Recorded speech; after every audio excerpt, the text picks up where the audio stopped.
Dalam kronik Lagaligo itu diceritakan bahwa Sewiri Gading ditemani oleh beberapa orang dari kerajaan Majapahit.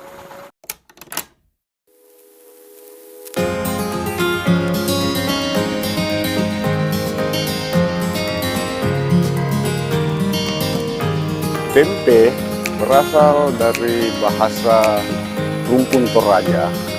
Penamaan itu diberikan oleh orang-orang Luwu. Tempe itu artinya apa?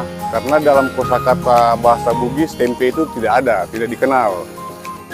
Halo, Assalamualaikum warahmatullahi wabarakatuh, Sapo. Agatuk karebo Sapo. Semoga Anda semua dalam keadaan sehat afiat, diberikan rezeki oleh Allah Subhanahu wa Ta'ala.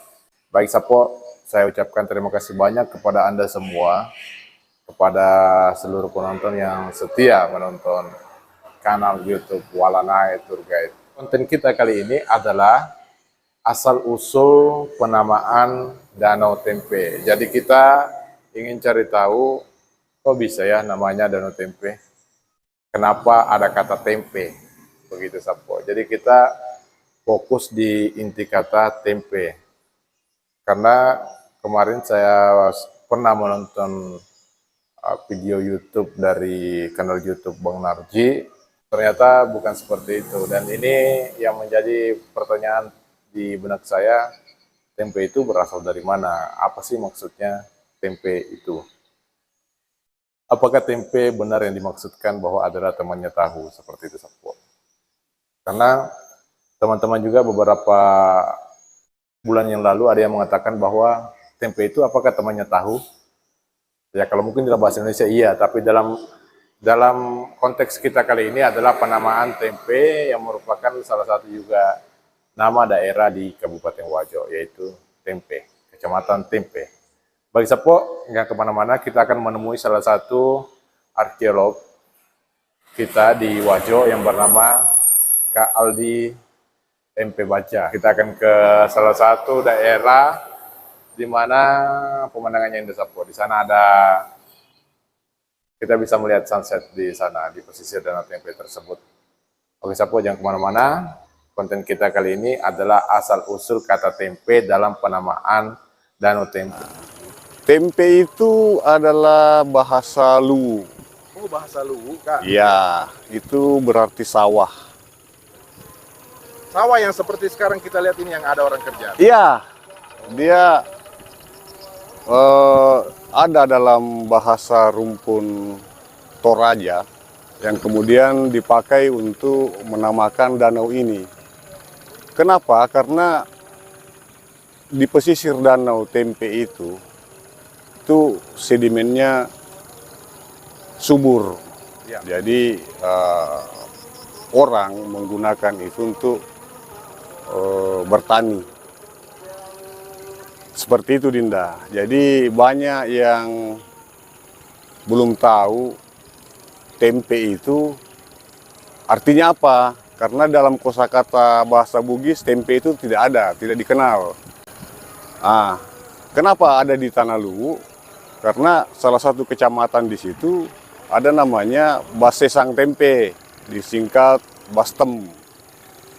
Nah, itu menandakan bahwa kosakata itu ada di daerah Luwu.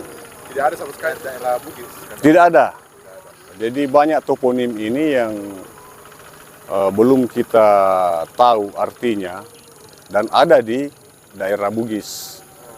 Tidak ada hubungannya dengan kata-kata yang orang dulu banyak juga cerita atau masyarakat banyak yang ngomong bahwa tempe itu berasal dari kata timpai. Timpai waina kata itu tidak ada hubungannya, Kak? Ya, tidak ada hubungannya. Itu mungkin faktor ketidaktahuan saja, mencoba untuk mencari arti kata tempe itu. Padahal penamaan itu diberikan oleh orang-orang Luwu. Orang Luwu? Iya. Bukan orang Bugis, kayak? Sebenarnya mereka Bugis. Jadi di sekitaran abad ke-13 tahun 1200-an sampai 1300-an itu Di Wajo ini ada satu kerajaan yang namanya Kerajaan Cina. Nah, Kerajaan Cina ini kemudian menjadi besar di sekitaran abad ke-13 itu, kemudian melakukan migrasi setelah itu, melakukan migrasi ke daerah utara. Nah, ini sejalan dengan penelitian David Bulbeck tahun 98 di proyek Oxis, yang kemudian menyimpulkan bahwa kedatangan orang-orang Cina ini kemudian membangun satu peradaban di daerah Malangke. Dan itu dipertanggungjawabkan dengan hasil penelitian dan pertanggalannya. Jadi pertanggalan teman-teman di Oxis itu mendapatkan bahwa usia atau kisaran tahun abad ke-13 itu Cina berdiri. Kemudian teman-teman itu melakukan ekskavasi di daerah Malangke dan Baibunta. Itu mendapatkan pertanggalan di kisaran abad ke-14 ke-15. Jadi ada rentan waktu antara 100 sampai 200 tahun. Dan mungkin bisa dipakai untuk melihat dan meyakini bahwa migrasi itu memang ada pada waktu itu. Nah, ketika mereka membangun peradaban di daerah Malangke, tentu ada perluasan wilayah diperlukan. Karena semakin hari semakin besar kerajaan Luwu itu. Jadi kembali ke daerah selatan untuk mengunjungi tanah leluhur mereka. Nah, di saat itulah kemudian mereka mendapati lahan subur yang cocok untuk lahan pertanian seperti itu. Kira-kira seperti itu. Dan salah seorang beberapa peneliti atau mengatakan bahwa salah satunya adalah Ian Caldwell dari Inggris, menulis bahwa kerajaan Cina ini mengontrol perdagangan pada masa itu, terutama di komoditi beras. Ian Caldwell menulis, dan Ibu Katie Wallen dari Belanda, dia menyimpulkan bahwa kerajaan Cina ini mengontrol perdagangan beras di Jazirah Sulawesi Selatan. Jadi arti tempe sendiri itu kah apa artinya? Ya, kembali ke kosakata bahasa Luwu itu artinya sawah. Sawah. Iya. Dia Tempe itu adalah sawah. Sawah, dan itu masih terus berlangsung sampai sekarang. Masih berlangsung sampai sekarang. Dan di pesisir Danau Tempe ini kita mendapati banyak sawah. Karena memang tanahnya subur. Seperti sekarang ini kayak. Seperti sekarang ini. Pertanian di Iya. Danau Tempe. Nah, sekira tahun akhir 80-an, awal 90-an, Bupati Wajo pada waktu itu Profesor Radi Agani, yang kemudian menjadi Bupati di Wajo, itu mencoba mengembangkan kedelai. Nah,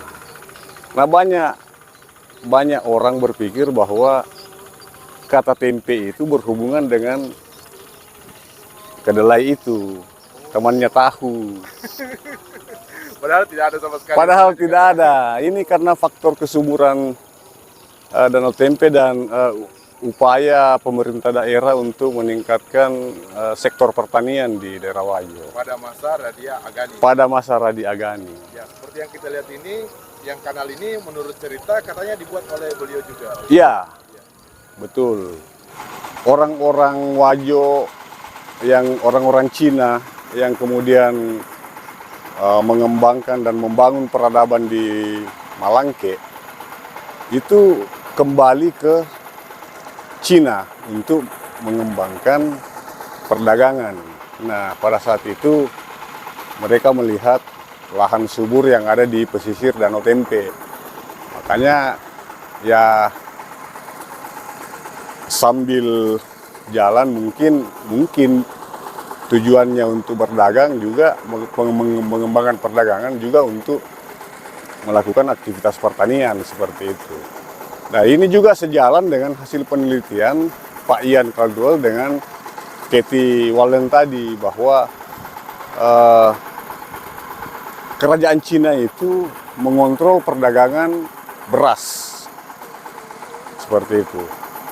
Ada yang menarik sebenarnya, 2 tahun lalu teman-teman Balai Arkeologi juga menyimpulkan bahwa selain beras, orang-orang Cina ini kemudian juga mengontrol biji besi. Sementara biji besi yang ada di Sulawesi Selatan ini kita kenal cuma di daerah Matano. Nah, Matano itu masuk di dalam wilayah Lu pada waktu itu, dan sekarang juga. Indikasinya adalah banyaknya kemudian ditemukan kerak-kerak besi yang bertebaran di sekitar Alangkanange dan sekitarnya sampai di Cilelang. Nah, ini kemudian menjadi kesimpulan sementara bahwa selain beras, kerajaan Cina juga mengontrol perdagangan biji besi. Oleh karena itu dalam kronik Lagaligo itu diceritakan bahwa Sewiri Gading ditemani oleh beberapa orang dari kerajaan Majapahit. Nah, sementara kita tahu senjata kerajaan Majapahit itu berbahan baku besi dari Matano, seperti itu. Jadi tidak dijajah sama Majapahit? Enggak. Sama.